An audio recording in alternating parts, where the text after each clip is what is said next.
নমস্কার আমার দশম শ্রেণীর ছাত্রছাত্রীরা, সামনেই তো তোমাদের টেস্ট পরীক্ষা। আর তোমরা ভূগোল নিয়ে চিন্তা করছো, সেই চিন্তা দূর করার জন্য আজকে তোমাদের সামনে আমি চলে এসেছি কিছু গুরুত্বপূর্ণ এবং ইম্পর্টেন্ট প্রশ্নপত্র নিয়ে। So hello, welcome back. Suggestion class 5 to 10 সমস্ত ক্লাসের ছাত্রছাত্রীদের সমস্ত বিষয়ের কিন্তু সাজেশন দেওয়া শুরু হয়ে গেছে আমার চ্যানেলে। যারা এখনো পর্যন্ত চ্যানেলটি সাবস্ক্রাইব করে রাখোনি তারা কিন্তু এখনই সাজেশন পাওয়ার জন্য কিন্তু তোমরা এখনই আমার চ্যানেলটিকে সাবস্ক্রাইব করে রাখো। প্রথমে রয়েছে প্রতিটি প্রশ্নের মান 2 নম্বরের জন্য কিছু গুরুত্বপূর্ণ এবং ইম্পর্টেন্ট প্রশ্ন তোমাদের সঙ্গে আজকে আমি শেয়ার করব। প্রথমে রয়েছে অবরোহণ, ক্ষয়ীভবন ও নগ্নীভবন, এই তিনটে টিকার মধ্যে কিন্তু তোমরা একটা পেতে পারো, ঠিক আছে। নেক্সট রয়েছে পলল শঙ্কু ও পলল ব্যজনী কি, খুবই ইম্পর্টেন্ট প্রশ্ন। প্লাবন সমভূমি কি, অন্তর্বাহিনী নদী কাকে বলে, ষষ্ঠ ঘাতের সূত্র কি, কিউসেক ও কিউমেক কি বা বলতে কি বোঝো, ক্যানিয়ন কাকে বলে। এই সমস্ত প্রশ্ন তোমরা দেখতে পাচ্ছ, এটা তোমাদের 2026 শিক্ষাবর্ষের জন্য খুবই ইম্পর্টেন্ট, ঠিক আছে। আমি তোমাদের কিন্তু এগুলো সাজেশনের মধ্যে দিচ্ছি না, আমি তোমাদের কিন্তু 2 নম্বরে যত রকমের ইম্পর্টেন্ট প্রশ্ন তোমাদের 2026-এর, আমি সেই সমস্ত প্রশ্ন তোমাদের কিন্তু আজকে দেব। এই সমস্ত প্রশ্ন তোমরা খুব ভালো করে রেডি করে রাখবে, ঠিক আছে। নেক্সট পর্যায়ে রয়েছে প্রপাতকূপ বা প্লাঞ্চ পুল কি, নিক পয়েন্ট কি, টিকা লেখো, ফিয়র্ড, ড্রামলিন বা ডিমের ঝুড়ি। নেক্সট রয়েছে ঝুলন্ত উপত্যকা আর হিমানি সম্প্রপাত। এই চারটে তোমরা টিকা দেখতে পাচ্ছ, এই চারটে টিকা তোমরা খুব সুন্দর করে তোমরা রেডি করে রাখবে। নেক্সট রয়েছে ব্র্যাকস্যুট ট্রি, ঠিক আছে। প্যাটার্ন স্টার হ্রদ কি, খুবই ইম্পর্টেন্ট প্রশ্ন তোমাদের। নেক্সট 13 নম্বর প্রশ্ন রয়েছে করিহ্রদ বা টার্ন হ্রদ কি, ঠিক আছে। এই সমস্ত প্রশ্ন তোমরা কিন্তু খুব ভালো করে রেডি করে রাখবে, খুব ভালো করে তোমরা রিভাইজ দিয়ে রাখবে। আমি আবারও বলছি, এটা কিন্তু কোনো সাজেশনস নয়, তোমাদের ইম্পর্টেন্ট প্রশ্ন কিন্তু তোমাদের এই পর্যায়ে কিন্তু আলোচনা করা হচ্ছে। ইম্পর্টেন্ট প্রশ্নগুলো তোমরা কিন্তু যদি রেডি করে রাখো তাহলে তোমাদের কোনো সমস্যা থাকবে না যে কোনো প্রশ্নপত্র লেখার জন্য। তারপরের পর্যায়ে রয়েছে তির্যক বালিয়াড়ি, ওয়াদি, বাজাদা, ইনসেলবার্স আর মরুদ্যান। এই 5টা তোমরা দেখতে পাচ্ছ টিকা। এই 5টা টিকা কিন্তু তোমাদের খুবই ইম্পর্টেন্ট, কারণ এই 5টা টিকা কিন্তু তোমাদের স্যারদের 1 নম্বর চয়েস হতে পারে, ঠিক আছে। নেক্সট রয়েছে কার্যকারী সৌরবিকিরণ কাকে বলে, খুবই ইম্পর্টেন্ট। বিশ্ব উষ্ণায়ন কি বা টিকা লেখো, আসতে পারে। নেক্সট রয়েছে ইনসুলেশন বা সূর্যের তাপীয় ফল, অথবা দিয়ে কিন্তু তোমরা ভালো করে দেখে রাখবে, কারণ এরকম অথবা দিয়েও দিয়ে দেয় প্রশ্ন, তোমরা তখন বুঝতে পারো না। নেক্সট রয়েছে অ্যালবেডো কি বা অ্যালবেডো টিকা আসতে পারে। সমষ্ণরেখা কি বা সমষ্ণরেখা টিকা, ঠিক আছে। এটা 2 আর 3 নম্বরের জন্য কিন্তু দিয়ে দিতে পারে। আয়ন বায়ুকে বাণিজ্য বায়ু বলা হয় কেন, চিনুক কি, ঠিক আছে। এই সমস্ত প্রশ্ন কিন্তু তোমরা ভালো করে রেডি করবে, ঠিক আছে। এই সমস্ত প্রশ্ন তোমাদের অন্যভাবেও দিয়ে দিতে পারে, 2 নাম্বার অথবা 3 নাম্বার, অথবা তোমাদের অন্যভাবে বলবে, যেমন ইনসুলেশন আসতে পারে বা সূর্য তাপীয় ফল আসতে পারে, ঠিক আছে। নেক্সট রয়েছে দ্য ডক্টর ওয়াইন্ড কাকে এবং কেন বলা হয়, খুবই ইম্পর্টেন্ট প্রশ্ন, ঠিক আছে। নেক্সট রয়েছে অ্যানাবেটিক বায়ু বা উপত্যকা বায়ু কাকে বলে। নেক্সট ITCZ বা আন্তঃক্রান্তীয় অভিসরণ অঞ্চল কি, খুবই ইম্পর্টেন্ট। মেঘমুক্ত আবহাওয়া শিশির জমার পক্ষে আদর্শ হয় কেন, খুব ইম্পর্টেন্ট। তারপরে রয়েছে নিরক্ষীয় অঞ্চলে পরিচলন বৃষ্টিপাত হয় কেন, রেইনগজ কি, টিকা লেখো, শৈবাল সাগর বা হিমপ্রাচীর। এখানে সব থেকে ইম্পর্টেন্ট কিন্তু হিমপ্রাচীরটা তোমরা রেডি করে রাখবে। নেক্সট রয়েছে কম্পোস্টিং কি, কম্পোস্টিং তোমাদের প্রশ্নটা খুব ইম্পর্টেন্ট, ঠিক আছে। তোমরা এই পর্যায়ে কিন্তু এই সমস্ত প্রশ্ন খুব ভালো করে তোমরা রেডি করে রাখবে, ঠিক আছে। এই সমস্ত প্রশ্ন তোমরা রেডি করে রাখলে কিন্তু তোমাদের সাজেশন বা তোমরা যাই বলছো তোমাদের কিন্তু আসার চান্স বেশি থাকবে। নেক্সট রয়েছে বৈদ্যুতিক বজ্র বা ওয়েস্ট বজ্র কি, খুবই ইম্পর্টেন্ট প্রশ্ন। গঙ্গা অ্যাকশন প্ল্যান, খুবই ইম্পর্টেন্ট প্রশ্ন কি। বজ্রের পুনর্ব্যবহার বলতে কি বোঝো, ঠিক আছে, খুবই ইম্পর্টেন্ট প্রশ্ন। তোমরা বজ্র ব্যবস্থাপনায় 3R কথাটির অর্থ কি, খুবই ইম্পর্টেন্ট, তোমরা রেডি করে রাখবে। বজ্রের পৃথকীকরণ কিভাবে করা হয়, এই প্রশ্নটা তোমাদের আগের পরীক্ষায় চলে এসেছে, যেহেতু তোমরা এটা স্কিপ করে যাবে।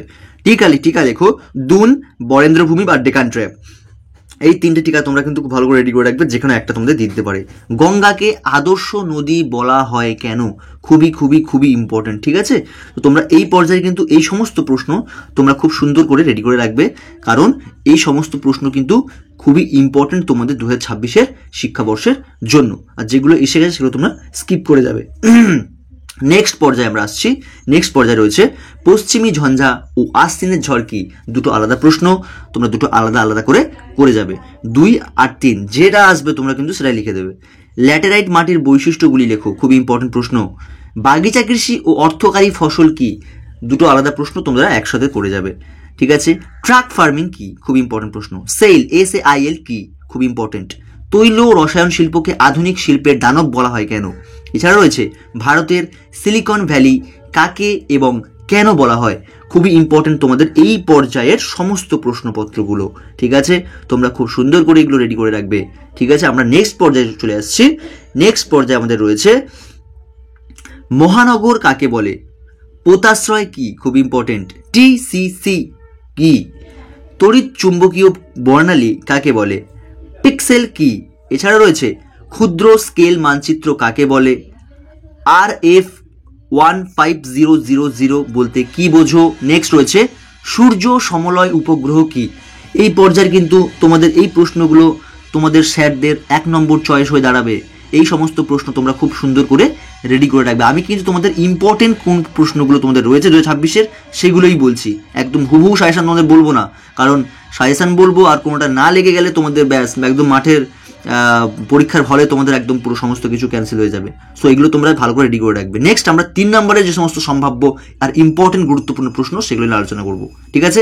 সবার প্রথমে রয়েছে নদীর মোহনায় বদ্বীপ গড়ে ওঠার অনুকূল পরিবেশ আলোচনা করো। খুবই ইম্পর্টেন্ট তোমাদের 3 নম্বরের ফার্স্ট চয়েস। নেক্সট রয়েছে ড্রামলিন ও রসে মোতানে এর মধ্যে পার্থক্য লেখো। খুবই ইম্পর্টেন্ট প্রশ্ন, ঠিক আছে? স্থলবায়ু ও জলবায়ুর সমুদ্রবায়ুর মধ্যে পার্থক্য লেখো। তাহলে স্থলবায়ু ও সমুদ্রবায়ুর মধ্যে পার্থক্যটা তোমরা খুব ভালো করে রেডি করে রাখবে। নেক্সট টিকা লেখো অশ্ব ক্ষুরাকৃতি হ্রদ। এটা আমাদের তোমাদের 4 নম্বরে রয়েছে, খুব ভালো করে তোমরা রেডি করে রাখবে।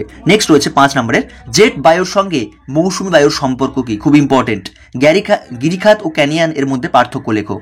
নেক্সট রয়েছে কি কারণে মরুভূমির সম্প্রসারণ ঘটে ও তার রোধের উপায়গুলি লেখো।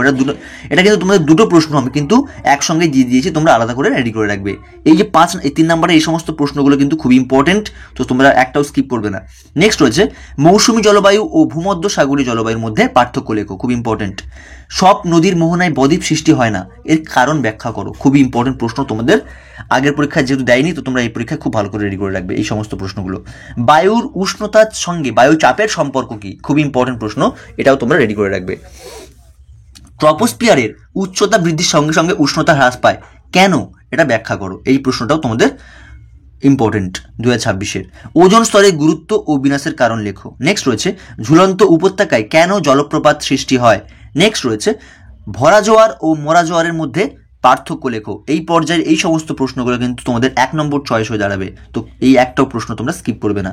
নেক্সট আসছি বজ্র ব্যবস্থাপনায় শিক্ষার্থীদের 3টি ভূমিকা লেখো। খুবই ইম্পর্টেন্ট প্রশ্ন।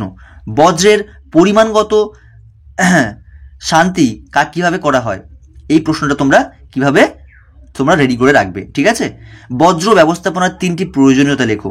তোমরা আগের প্রশ্নটা তোমরা স্কিপ করে যাও, ঠিক আছে? বজ্র ব্যবস্থাপনার 3টি প্রয়োজনীয়তা লেখো। খুব ইম্পর্টেন্ট প্রশ্ন। গ্যাসীয় বজ্রের নিয়ন্ত্রণের উপায়গুলি লেখো। নেক্সট রয়েছে ভারতীয় কৃষির 3টি বৈশিষ্ট্যগুলি লেখো। খুব ইম্পর্টেন্ট। খারিফ শস্য ও রবি শস্যের মধ্যে পার্থক্য লেখো। নেক্সট রয়েছে সামাজিক বনসৃজন ও কৃষি বনসৃজনের মধ্যে পার্থক্য লেখো। খুবই ইম্পর্টেন্ট প্রশ্ন তোমাদের এইবারের পরীক্ষার জন্য, ঠিক আছে? তো তোমরা একটাও প্রশ্ন কিন্তু স্কিপ করে যাবে না, প্রত্যেকটা প্রশ্ন তোমরা খুব ভালো করে রেডি করে রাখবে। আমি কিন্তু ইম্পর্টেন্ট প্রশ্নগুলো তোমাদেরকেই বলছি। ভাঙর অপেক্ষা খাদার বেশি উর্বর, এর কারণ ব্যাখ্যা করো। খুব ইম্পর্টেন্ট। ভারতের রেলপথের সুবিধা ও অসুবিধাগুলি লেখো। নেক্সট রয়েছে ভারতের ক্রান্তীয় চিরহরিৎ উদ্ভিদ ও ক্রান্তীয় পর্ণমোচী উদ্ভিদ। খুবই ইম্পর্টেন্ট, এর পার্থক্যগুলি লেখো। খুবই ইম্পর্টেন্ট তোমাদের পরীক্ষার জন্য। ভারতের সবুজ বিপ্লবের সুফল ও কুফলগুলি লেখো। তোমাদের জন্য কিন্তু খুবই ইম্পর্টেন্ট এই প্রশ্নগুলি, একটাও তোমরা স্কিপ করবে না, কারণ তোমাদের পরীক্ষার জন্য এটা যখন তখন তোমাদের দিয়ে দিতে পারে টেস্ট আর ফাইনালের জন্য। ভারতের অর্থনীতিতে পরিবহনের ভূমিকা লেখো। খুব ইম্পর্টেন্ট। নেক্সট রয়েছে করমণ্ডল উপকূলে বছরে 2বার বৃষ্টিপাত হয় কেন? এই প্রশ্নটা কিন্তু তোমরা একবারও স্কিপ করে যাবে না। ধাপ চাষ ও ফালি চাষের মধ্যে পার্থক্য লেখো। খুবই ইম্পর্টেন্ট। ভারতের দ্রুত জনসংখ্যা বৃদ্ধির কারণগুলি লেখো। নেক্সট রয়েছে ভারতের অরণ্য সংরক্ষণের 3টি কারণ লেখো। খুবই ইম্পর্টেন্ট তোমাদের এবারের পরীক্ষার জন্য। ভাঙর ও খাদারের মধ্যে পার্থক্য লেখো। এই প্রশ্নটাও তোমরা কিন্তু রেডি করে রাখবে, ইম্পর্টেন্ট। এছাড়াও তোমাদের যদি ভাঙর টিকা আসে তোমরা কিন্তু এই একটা পার্থক্য যতগুলো দেওয়া আছে তোমরা লিখে দেবে, আর খাদারের যদি কোনো টিকা আসে তা তোমরা খাদার থেকে যতগুলো করেছো সেগুলো লিখে দেবে। তাহলে কিন্তু তোমরা এই একটা প্রশ্ন থেকে 3-4টে প্রশ্ন করতে পারবে। নেক্সট রয়েছে ভূ বৈচিত্র্য সূচক মানচিত্রের 3টি ব্যবহার লেখো। খুবই ইম্পর্টেন্ট প্রশ্ন তোমাদের এইবারের পরীক্ষার জন্য। জিও স্টেশনারি ও সান সিনক্রোনাস এর মধ্যে পার্থক্য কি? খুবই ইম্পর্টেন্ট। এদের সম্পর্কে টিকা আসলেও কিন্তু তোমরা আলাদা আলাদা করে কিন্তু করতে পারবে, মাথায় রাখবে, পার্থক্য করে রাখতে পারে, তোমরা টিকাও করতে পারবে আলাদা করে। সক্রিয় ও নিষ্ক্রিয় সেন্সারের মধ্যে পার্থক্য লেখো, রেডি করে রাখবে। ডিগ্রি সিড ও ইঞ্চি সিডের মধ্যে পার্থক্য লেখো। নেক্সট রয়েছে উপগ্রহ চিত্র ও ভূ বৈচিত্র্য মানচিত্রের সূচকের মধ্যে পার্থক্য লেখো, এটাও তোমরা রেডি করে রাখবে। লাস্ট পর্যায়ে আমরা আসছি, লাস্ট পর্যায়ের প্রশ্নগুলি হচ্ছে পলল শঙ্কু ও পলল ব্যজনীর মধ্যে পার্থক্য লেখো, খুবই খুবই ইম্পর্টেন্ট তোমাদের পরীক্ষার জন্য। এছাড়াও রয়েছে টিকা লেখো ক্যারিওলিস বল, ফেরেলের সূত্র, অশ্ব অক্ষাংশ, নিরক্ষীয় শান্ত বলয় বা ডোল ড্রামস। এই চারটে প্রশ্ন তোমাদের কিন্তু খুব ইম্পর্টেন্ট। তোমাদের কিন্তু চারটে প্রশ্ন থেকে একটা প্রশ্ন, আমার নিজের এক্সপিরিয়েন্স থেকে বলছি, তোমাদের একটা প্রশ্ন হয়তো দিয়ে দিতে পারে 2 নাম্বার বা 3 নাম্বারের জন্য। নেক্সট লেখো ধোঁয়াশা ও আপেক্ষিক আর্দ্রতা, খুবই ইম্পর্টেন্ট। নেক্সট রয়েছে নিউ ফাউন্ডল্যান্ড উপকূলে ঘন কুয়াশা ও ঝড়ঝঞ্ঝা সৃষ্টি হয় কেন, ব্যাখ্যা করো, খুব ইম্পর্টেন্ট। জৈব ভঙ্গুর ও জৈব অভঙ্গুর পদার্থের মধ্যে পার্থক্য, ঠিক আছে, এগুলো তোমরা কিন্তু রেডি করে রাখবে। নেক্সট রয়েছে ভারতের শীতকাল শুষ্ক ও গ্রীষ্মকাল আর্দ্র হয় কেন, খুবই ইম্পর্টেন্ট। মৌসুমী বিস্ফোরণ সম্পর্কে টিকা লেখো। ল্যাটেরাইট মৃত্তিকার জল ধারণ ক্ষমতা কম, ব্যাখ্যা করো। সবুজ বিপ্লব কি? নেক্সট রয়েছে দুর্গাপুর শিল্পাঞ্চলকে ভারতের রুড় বলা হয় কেন, খুবই ইম্পর্টেন্ট। নেক্সট রয়েছে ভারতের পূর্ব উপকূল অপেক্ষা পশ্চিম উপকূলে অধিক বন্দর গড়ে উঠেছে কেন, খুবই ইম্পর্টেন্ট। নেক্সট লেখো জিপিএস টিকা আসতে পারে।